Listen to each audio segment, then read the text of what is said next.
Some people believe that to get an ATAR of 99, you pretty much have to never sleep and never even leave the house.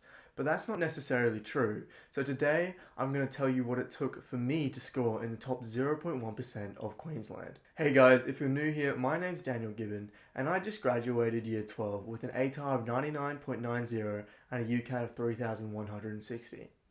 This gained me acceptance into the UQ Med Provisional Program with the 12k per year scholarship. And today I'm going to discuss my Year 12 schedule, which allowed me to achieve these results, and then give my advice on how you should schedule and spend your time to achieve similar or even better results. There'll be timestamps below for all the major sections. So first, let's look at my schedule that I used to get a 99.9 ATAR. Now obviously, to score in such a high percentile, you do need to do quite a bit of study. However, you don't actually need to study 24/7 like a lot of people think. And I was still able to do many other things in my life, such as working out 3 to 6 times a week for 2 hours each, pretty much without fail, and still achieving the results that I wanted. In grade 12, one of the best things I ever did was have a really good sleep schedule, where I'd pretty much go to bed around 9:30 every night and wake up around 6:30, giving me that glorious 9 hours of sleep. And this 9 hours sleep I was able to get pretty much every night of grade 12, as I never really stayed up late or spent an all-nighter studying, as I'd already got my work done before, and I always prioritized my sleep because it was so important. I think this is so vital for so many students that they actually really prioritize their sleep and get that 8 to 9 hours every night, and don't just put it off and keep on studying late into those late hours of the night. As not only does it help you maintain and improve your mental and physical health, but that also helps you improve your productivity. As through improving your mental and physical health, you can actually study more effectively in the time that you're awake, actually saving time in the long run. And also, it improves your general well-being overall, making your life just a little bit more fun and less of a grind in grade 11 and 12. So I would highly recommend that you really prioritize that sleep and make a really good sleep schedule for your year 11 and 12 studies, so you can not only have a good time in year 11 and 12, but also achieve the results you want to. Then after I woke up at around 6:30, which I was able to do actually without an alarm most days, was that I would wake up, wash my face to kind of invigorate me, and then I would get some breakfast, which is Weet-Bix pretty much every day, and then I would brush my teeth, and if it was a school day, I would get changed for school.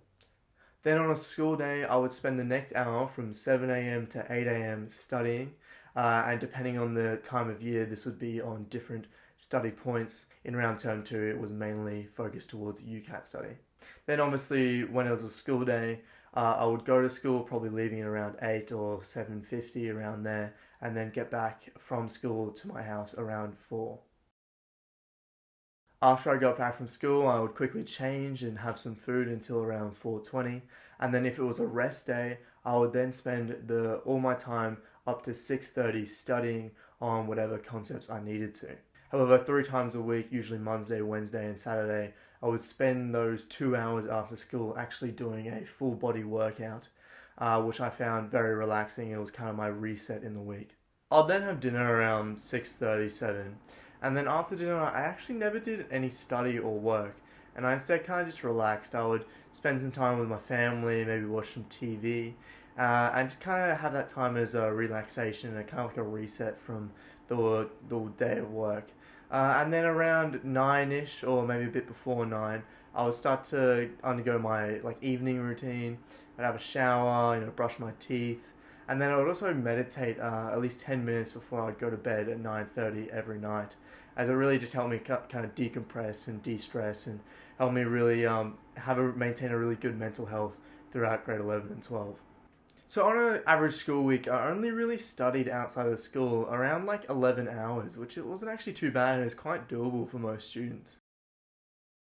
Now, on the weekend, my schedule kind of varied quite a bit depending on the week and the time in the year as well. In times in the year where I didn't have too much to do, so around the start of the different terms and stuff, I would spend Saturday studying most of the days, studying from around 7 to 12, and then I'd have a bit of a lunch break until around 12:30, 12:40, and then I would study until I did my workout, so study until around 4:20 or 4. And then on the Sunday, I wouldn't actually do much study when it was more of a chill time of the term. I would do study if I had nothing else on, but I would also go out with mates or have an occasional beach day or just do something fun as well. If there was something on, I would go to that. However, if there wasn't anything on really in my life, I would just spend a little bit more time studying, getting ahead if I had nothing better to do. However, in more kind of pressured times in the year where I had more stuff to get done, I would study most of the weekend. So I'd still study from like that 7 a.m. till 12, and then 12:40, 12:30 until 4:20 on the Saturday. And then on the Sunday, I would also study from like around the 7 a.m. to 12, and then around like the 12:30 to around like the 6 or around 6. However, like occasionally I would still relax, maybe watch some Netflix, and if there was anything really fun on, like a birthday party or a special event, or where I'm hanging out with my mates, I would still go to that, as I'd prioritize actually going to that as a kind of like relaxation, like and de-stressing kind of activity, as you still have enough time to get everything else done, and it's really nice to keep on doing those things to maintain a good mental health throughout grade 12 as well. So pretty much if I didn't have anything better to do, like hanging out with mates, pretty much most of the time I was studying, because it was obviously something productive to do, and I actually found it quite rewarding studying as well. And obviously because I wanted to get to med school, I had a lot of other things I had to do. Like I had to spend a substantial amount of time doing UCAT preparation, which I actually mainly did in grade 12. And then I also had to do some interview preparation as well throughout the year. So I had to devote a little bit more time into studying because I had those extra things to do. However, it is quite doable for most students to study this amount, although it is quite a bit on the weekends. It's not too bad, and if you're studying effectively and you're still taking those times and those breaks, you can actually still study to the same extent that I did and get similar or even better marks than I was able to achieve. As for the holidays, I did actually do some study, but it really depended on which holiday it was. I did a little bit of study in the summer holidays before grade 12, probably not as much as I should have, but I did a little bit of preparation for the coming year and a little bit of preparation for the upcoming exams. However, there wasn't actually much I did, and in that summer holidays, I mainly kind of just focused on enjoying my last actual summer holidays. So a couple of beach days, hanging out with mates, and kind of just chilling at home and pretty much doing nothing. So I didn't actually do much in that summer holidays. And in that term 1 holidays, I did actually do a bit of work. Wasn't too much. I'd usually work around like 4 to 5 days of the week, depending around 4 to 5 days of the week. And then I would study probably around like 7-ish hours each of those days. However, I would still, hang out with mates and do other things as well with my other time. And then in the term 2 holidays, I spent a little bit more time preparing because I was doing a lot of UCAT prep because I had my UCAT exam coming up. So in those term 2 holidays, I was probably studying around 5 to 6 days of the week, maybe even 7. And then I was studying around like 8 to 9 hours a day. So it was pretty hectic, but that was mainly just because I had to do the UCAT preparation, which I probably should have done in the summer holidays. But it was still doable, and I was still able to fit other fun things like beach days and stuff. And then similarly in the term 3 holidays, I did do quite a bit of study. So pretty much the morning session I would spend doing interview preparation. So until 7 to like 12, I would try to do interview preparation. And then from around 12 to like the afternoon or the time I had to do a workout, I'll try and do some study for my upcoming external exams. However, it wasn't actually too much, and I'd still take the occasional off day where I'd go hang out with a mate. So you can still do other things, but pretty much most of the time that I didn't have something fun on, I was spending studying for something, which really helped me achieve the results I did. So as you can see, I obviously did study quite a bit in grade 12, but it's probably not as much as most people expect that you need to study for to achieve in the top 0.1% of your state. And I was still able to do everything else that I wanted to do, occasionally hang out with my mates or having a beach day or just watching Netflix. And then I was also able to fit in those 3 to 6 2-hour workouts during every week, which I pretty much never missed throughout the entirety of grade 12. So although you did have to study quite a bit, it's actually doable, and you can still fit in other things in your life as well. So now I've gone through my grade 12 kind of scheduling and timetable. I'll actually give some recommendations for how you can make a similar timetable or even a better one, and how you can schedule your time in grade 12 to achieve similar or even better results than I was able to achieve.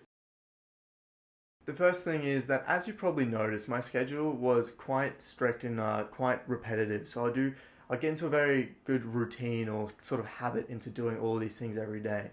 And through developing these routines, like my sleep routine, my study routine, my workout routine, I was able to not have to rely on motivation to get things done, but instead I had those inbuilt kind of habits. So as soon as I'll sit down and actually start working, and that really helped me to be really productive in year 12 and get everything done that I want to.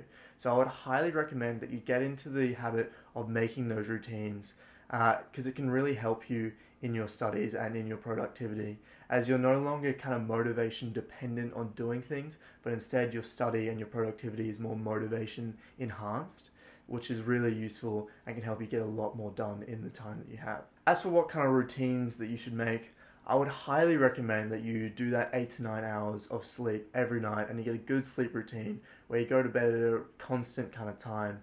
And it can be hard on the weekends, maybe when you want to hang out with mates, but just to try your best to really maintain that kind of strict sleeping schedule, because it can be so beneficial to both your mental and physical health, and can also drastically help you with your productivity.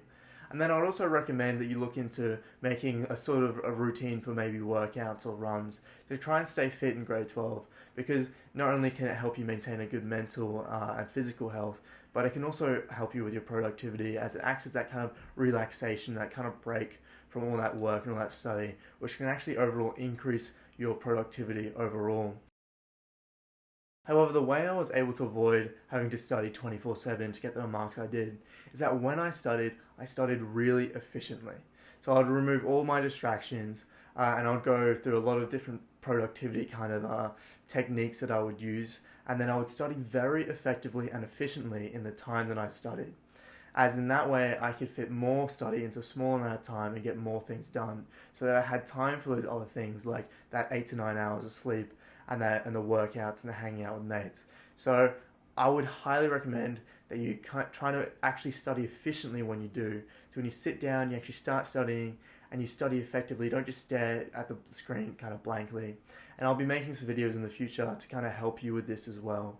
In these videos, I'll give you some more specific and more in-depth advice, but for now, I'll just recommend that you time block your time. So you actually use something like Google Calendar and you block out your time for everything, so you know exactly what you're doing when, and you be very specific when you're actually blocking your time. So you don't just say, oh, biology revision. You say, oh, I'm completing this subchapter, or I'm completing this test, or I'm reviewing this concept. And be very specific so you know exactly what you want to do in that time, so that you can get it done. So you don't just sit at your desk kind of blankly staring at a screen trying to decide what you want to do. And then I would also recommend that you try and stay focused, so removing all the distractions in your desk or your room, putting your phone on silent, maybe putting it on the other side of the room, just to help you stay focused. And I mean, some people even find it helpful to, just like kind of remove some of the social media in year 12. So obviously you want to still stay in touch, but you don't obviously have to scroll through social media all the time and just look through Instagram, because it's not exactly a productive way to spend your time.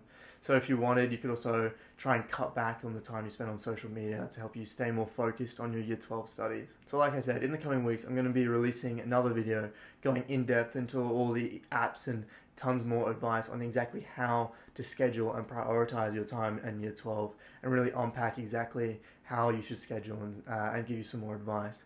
And then also probably be releasing a lot of videos on how to study effectively, so that in those small study blocks you're able to study very efficiently, so that you don't actually have to study that much in year 12. So if you're interested in those kind of videos, please subscribe and maybe put on the notifications so you're notified when they come out. But that's pretty much all for today. I have a couple other videos about UCAT if you're interested, and then I have some other videos about ATAR, including an ATAR reaction as well. So if you found the video useful, please leave a like. But apart from that, just have a great day, and good luck with your year 12.